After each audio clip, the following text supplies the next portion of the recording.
Bonjour, dans cette vidéo, nous allons voir comment créer des empreintes dans KiCad à l'aide de l'éditeur d'empreintes. L'empreinte qu'on va dessiner, c'est celle qui sera nécessaire pour faire un PCB sur lequel on pourrait installer un Arduino Micro.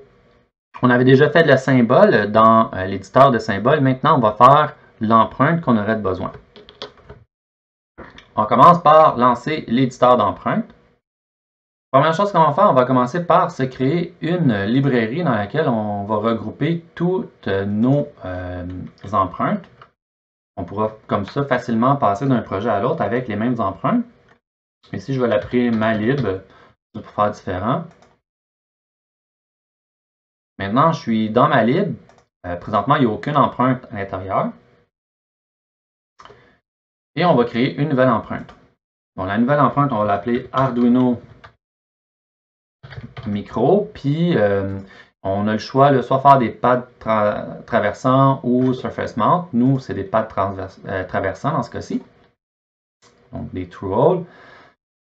Bon, au niveau du dessin, au départ, on nous donne la référence. Si je double-clique sur la référence, on peut voir en ce moment, il est dans la couche du seal screen. Donc, c'est ça qui fait en sorte, par exemple, si j'avais U1, qu'il apparaîtrait U1 dans mon seal screen. Sinon, j'ai de l'information qui elle apparaît sur la couche de fabrication.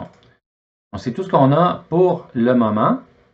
Je vais déplacer les deux un petit peu en dehors de ma zone de dessin. Ici, c'est ma zone 00. Au niveau de la zone de travail, donc ça ressemble beaucoup à celle du PCB. Donc, du côté ici, on a nos couches qu'on veut mettre visibles ou pas visibles. C'est des empreintes, puis dans ce cas-ci, on fait des pads, donc on peut acheter des pads. Ensuite, il y a des différents objets qu'on peut mettre sur les différentes couches, que ce soit des lignes, des objets comme plus des rectangles, des cercles, des polygones, ou sinon du texte. On a aussi les manipulations des objets. Les propriétés de l'empreinte, on y reviendra tantôt. Propriété du pad qui va être lors de la création des nouveaux pads. Au fond, c'est tout le temps comme le dernier pad qu'on a créé. Ici, on peut tout de suite configurer ça. Donc, nous, on veut des pads traversants.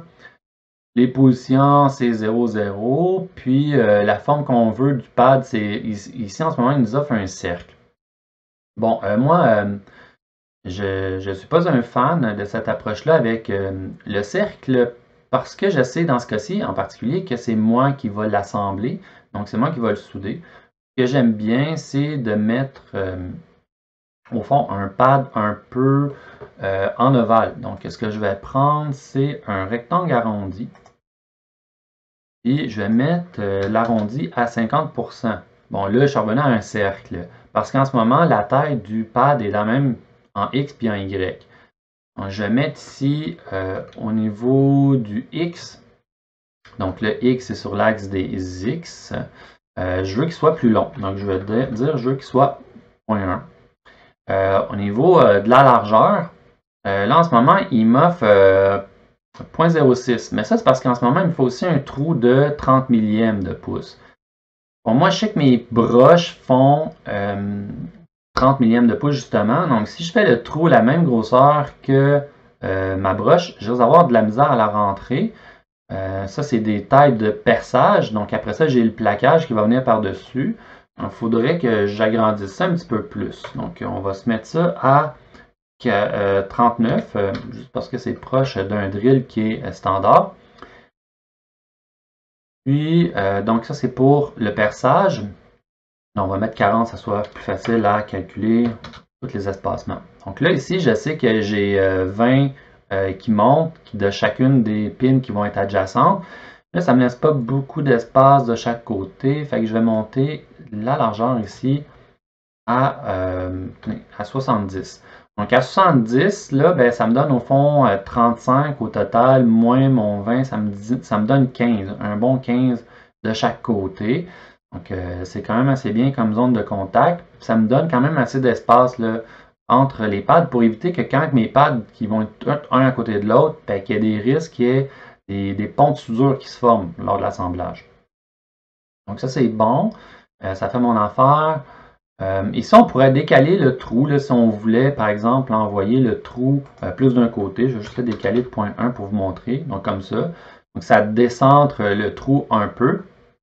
Moi, ça ne me dérange pas. Là, au fond, j'ai rajouté le pad juste pour augmenter le cuivre pour que lorsque je le soude à la main, ça me donne plus de cuivre pour éviter qu'il se délamine. Donc, ça, c'est bon.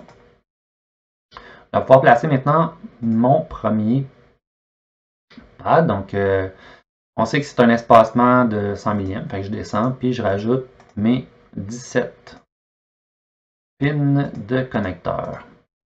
J'en ai 17.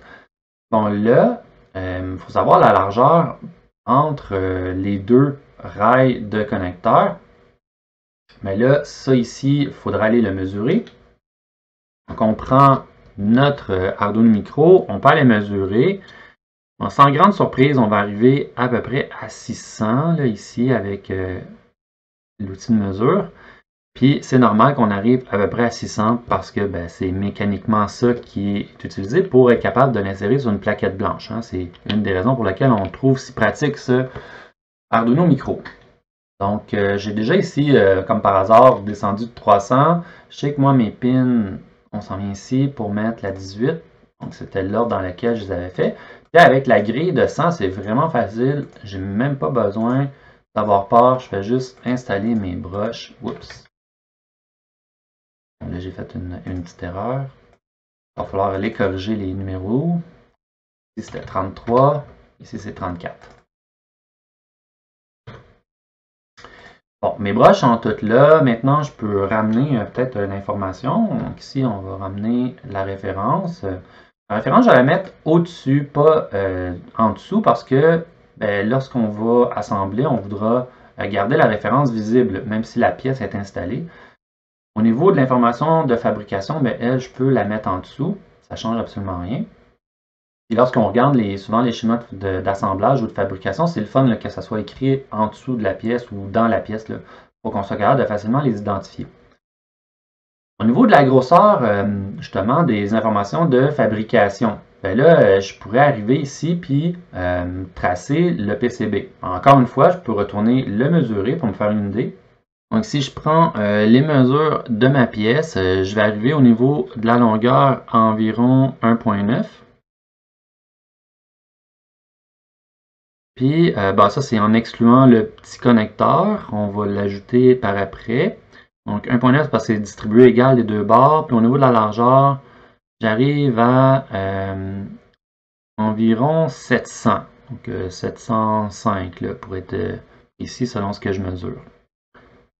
Donc on sait ici on est au centre. Ici je mets une grille de 0.5 pour faciliter le positionnement. On avait dit 700, donc ça veut dire que je vais être obligé d'aller à 350. Puis 1900, puis on sait qu'on a 1600 d'espacement centre à centre entre nos broches parce qu'on a 17 broches espacées de 100. Ça veut dire qu'on a 16 sauts de 100. Ce qui veut dire que j'aurai 300 distribués de chaque, au total, donc ça veut dire 150. Donc il faut que je parte à 150 moins 350. Donc ici. Là, je peux partir mon rectangle, m'en aller à l'opposé.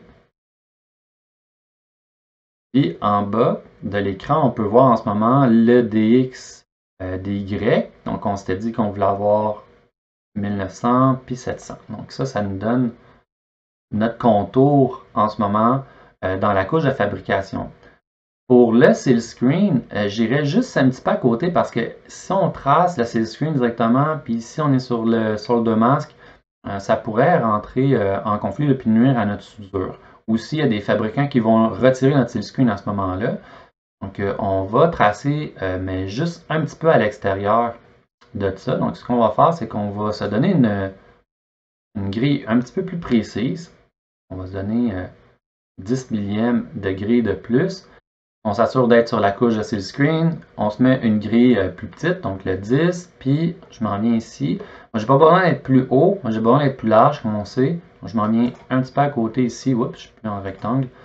prends mon rectangle, puis là, je vais tracer mon rectangle par-dessus pour juste être sûr là, que, comme on disait, de ne pas arriver sur les pads. Donc là, ici, ça me donne un bon espace là, entre la soudure puis le seal screen. Il n'y aura pas de conflit entre les deux. Donc ça, c'est bien. Je vais sauvegarder ma pièce. On peut voir notre pièce en 3D. Ça aussi, c'est intéressant. On peut faire affichage visu 3D. Donc en ce moment, on voit de quoi ça aurait l'air si jamais on ajoutait ça sur un circuit imprimé. En passant, ben, ceux qui aimeraient avoir l'image 3D, c'est aussi possible de l'ajouter. Donc, tout ce qu'on fait, c'est qu'on s'en vient ici dans Éditer les propriétés de l'empreinte. On regarde dans Modèle 3D, puis on peut importer des modèles 3D. On pourrait le dessiner nous-mêmes, mais c'est beaucoup plus simple souvent de trouver quelqu'un qui l'a déjà fait. C'est ce que moi j'ai fait. Donc ici en ligne, j'ai trouvé quelqu'un qui avait déjà tracé le modèle 3D. Tout ce qu'on a à faire, c'est taper au fond Arduino Micro 3D modèle. Puis on trouve différents sites. Celui-ci, ben, il permet de télécharger gratuitement et de l'utiliser. Donc naturellement, on devrait donner tout le temps les crédits. C'est ce que je fais un peu en ce moment. Donc, moi, il est déjà téléchargé. Je m'en viens. Je vais ajouter un chemin vers l'image 3D. Donc, j'ai dans le téléchargement. Je ne me suis pas cassé la tête. Je l'ai ouvert directement là. Puis, je vais utiliser le fichier STP. Donc, on va voir si j'ajoute ça. Bon, là, le fichier, il n'est pas nécessairement orienté correctement, comme on peut voir. Puis là, ben, on a des manipulations. Au niveau de l'échelle, c'est un fichier qui est à l'échelle. Donc, tout ce qu'on a à faire maintenant, c'est faire des rotations. On ne sait pas trop dans quel sens ça s'en va, on a juste à jouer avec. Puis on peut voir qu'est-ce que ça fait. Donc présentement, la rotation de ce côté-ci, nous, c'est pas ça qu'on voulait. Au niveau de Y, non plus, hein, c'est pas ça qu'on voulait. Z, je veux dire, c'est pas ça qu'on voulait. Peut-être c'est plus au niveau de X notre problème. Bon, ça c'est bon. Puis on voudrait envoyer le connecteur USB en bas, hein, parce que ben, c'est supposé d'être là qui est le connecteur USB. Juste pour s'en convaincre, là, on va rajouter une annotation dans notre fabrication. Mais donc ça ici, ça serait au niveau Z.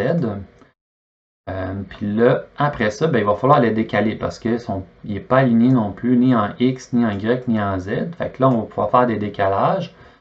On peut zoomer pour voir un petit peu plus qu'est-ce que le décalage fait. Fait que, par exemple, Z, il va élever notre board. Puis là, on peut faire monter jusqu'à temps qu'on voit le connecteur comme ça. Moi, comme ça fait mon affaire. Là. Je comprends vraiment bien ma pièce. Je vais le descendre juste un petit peu pour que ça soit à côté. Ensuite, ben, on peut voir les trous sont encore tout croche. Là, on va voir si je fais décalage en X, ça le tâche à gauche ou à droite. Donc, c'est pas ça qu'on veut faire. Je vais le décaler en Y. Là, c'est du mauvais sens. Fait que là, on va le descendre jusqu'à temps que notre premier trou s'aligne. Et voilà, c'est aligné directement dans le trou. Puis en même temps, ça confirme un peu qu'on ne s'était pas trompé. C'est bien aligné, je peux le pivoter. Puis maintenant, ben, si j'ajoute ça dans un PCB, ben, c'est l'image que je vais avoir lorsque je mets en 3D. Donc, vous pouvez toujours trouver les images. Sinon, il y a des logiciels comme FreeCAD qui vous permettent de faire facilement des images en 3D que vous pouvez importer, comme je viens de faire. Donc ça, on va dire OK. Alors, pour être sûr qu'on est dans la bonne orientation en passant aussi, autant pour les fichiers mécaniques que dans le C-Screen, ce que je vais faire, moi, c'est que je sais que c'est en bas ici que j'ai le connecteur USB. Donc, je suis dans le C-Screen en ce moment.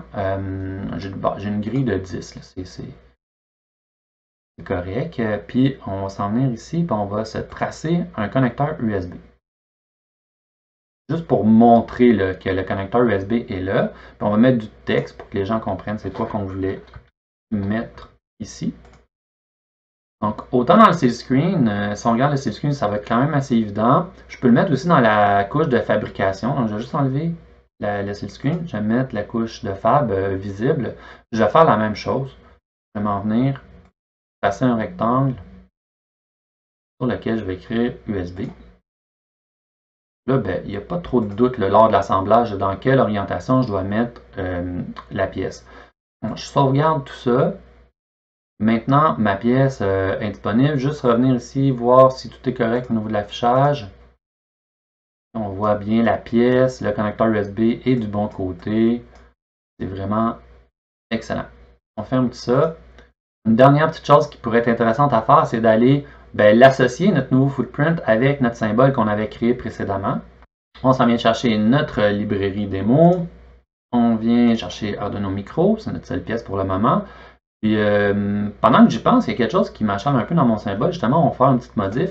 On va l'ajouter nous autres aussi, l'information sur la position du connecteur USB. Ça ne coûte rien, puis ça va rendre peut-être un petit peu plus évident l'orientation dans le schéma. Donc ça, c'est bon. Et au niveau des propriétés, on s'en vient dans Footprint, double-clic, on sélectionne, on s'en vient, c'est Malib. Et dans Malib, j'ai Arduino Micro maintenant, je peux l'associer. Donc maintenant, si on fait un PCB et qu'on utilise ce symbole-là, le footprint est déjà associé. Ça va nous sauver beaucoup d'ouvrages, surtout si on l'utilise dans plusieurs PCB. C'est maintenant tout. À bientôt dans une prochaine vidéo.